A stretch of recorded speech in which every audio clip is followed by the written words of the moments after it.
So if you're actually looking for how to get your YouTube impressions really high, and of course trying to design a perfect thumbnail or a high res thumbnail for your YouTube videos and content, then this video is for you.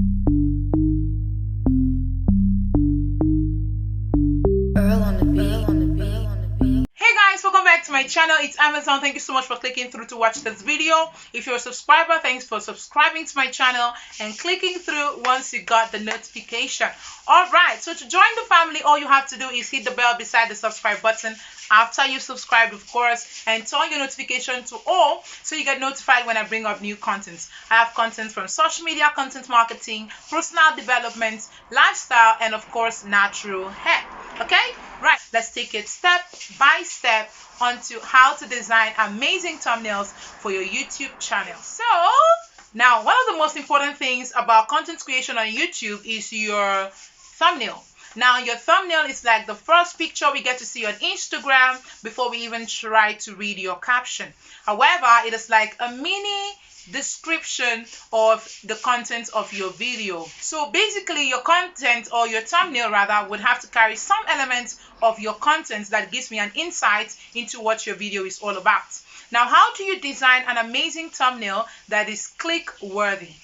All you have to do is, number one step, research your thumbnail. Now, basically what I recently started doing was, if I'm going to create a thumbnail for a video that has already existed or somebody else has already filmed, all I have to do is just go on YouTube and then I'll click in the title of the video I intend to create. That way you get to see tons of amazing performing videos under that same content, and then you're able to see their thumbnails. But as a small YouTuber, you'd want to ensure that I can come to YouTube, get suggested, your video gets suggested to me, and it's easy for me to just say, oh, okay, I feel like this is cool, and I just click through. All right.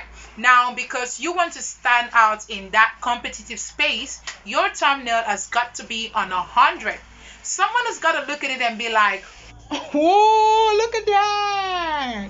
You know what I mean?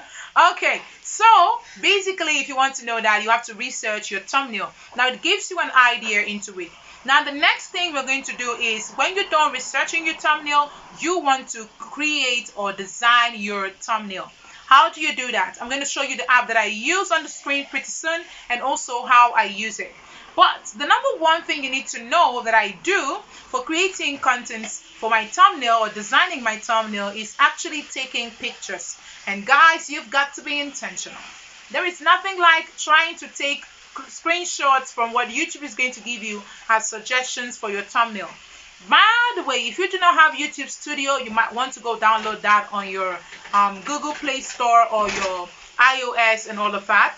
Or you might want to use the YouTube desktop on your Chrome, okay? Because you need the YouTube Studio to be able to insert your custom thumbnail. Basically, insert your custom thumbnail. Because when you upload a video, you notice that YouTube gives you 3 options, which are just screenshots from your videos. And these screenshots are actually sometimes very blurry, sometimes doesn't give us an intent or an insight into what the video is all about, and of course are not just clickable. Girl, I've been there, done that, so I know. All right, so because we want to design a high-res thumbnail that allows your video to be, to compete properly in this entire saturated space, but girl, you're special, trust me, we're going to design our thumbnail right ahead. So taking your pictures are very important. Now, one thing I do with taking my pictures is that I take my pictures in the horizontal format. Don't forget that the YouTube thumbnail has the what would look like a 16:9 format. I'm going to put it on the screen, the exact frame, okay, of what it looks like. So I try to take my pictures in the horizontal format so that when I insert it into the app I use to edit my thumbnails, it just comes out perfect. I'm able to resize and shift and blur and do all of that, etc. I'm going to give you an amazing tip, especially if you see some thumbnails that look like this. And if you want to know how they were created, and then without harsh lines and all of that, then you might want to sit through into this video. Let's start designing our custom thumbnail. Okay guys, to start designing our high-res thumbnail, we're going to use images that have no background. So we'll use remove.bg, and then when the site open up, you see upload image. You click on that and it takes you to your gallery. Click on the image you want to upload, and then click on done. And there you have it. The top image has the background removed, so it's automatically a PNG image. Now you click on download and it's in your gallery. Now we move to Canva. That's the app I'm going to use to design the thumbnail. Okay, Canva allows you to design literally everything, but let's get to thumbnail. We click on that and we click on blank, so we use our own custom design. All right, now the plus sign allows you to add images, text, videos, stickers, illustrations, shapes, um, literally anything you want to add, logo and all of that. Then you click on that, it takes you to your gallery.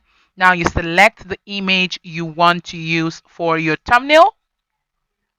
Okay, just like I'm doing there. So I'm going to pick an image or 3 images literally that I'm going to use to design the thumbnail, that is the background of this particular clip right now. So I'll pick on that. My 3 images are ready. Now feel free to resize, to position using the double cross shape, the double cross logo you have there, and then you move your images around and just do as you like. Go back to the plot sign and include your text. Now here you have to be sure that the text you're using, the fonts are pretty bold, because you want people to be able to identify and read what is on your thumbnail without even clicking the video yet, okay, because that's what increases your click-through rate. All right, now resize the image, the spacing and all of that, including the text, the spacing. Just play around it, do as you like. Okay, you can include shapes just to create more highlight and more depth, like I'm going to do here right now.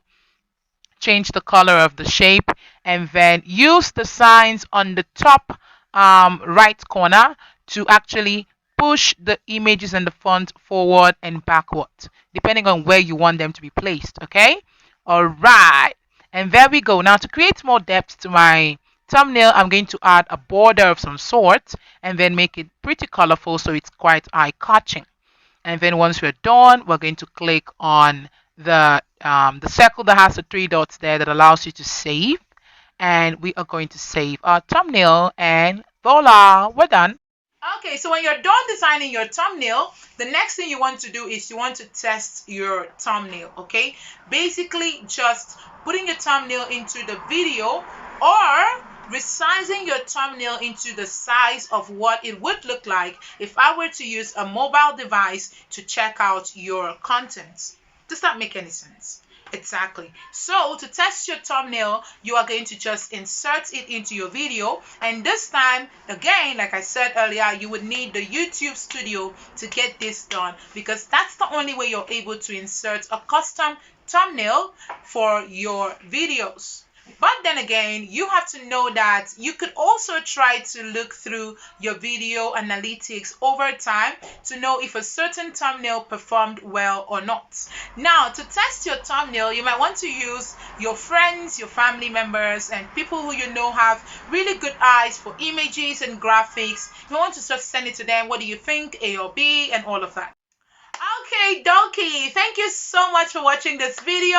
I pretty hope that you really enjoyed it, and also do well to ensure that you give these tips a huge try out. If you enjoyed it and you have comments and questions, please do that in the comment section below. I'll enjoy to hear from you, okay? And also, don't forget to send me a DM on Instagram if you want to know more or you want to ask questions. I'm open to listening, and of course, I'm open to answering them. I'll leave the link in the description box below. Meanwhile, don't forget to check out my other videos on content creation for creatives. I'll see you guys in my next video. Please subscribe, and bye for now.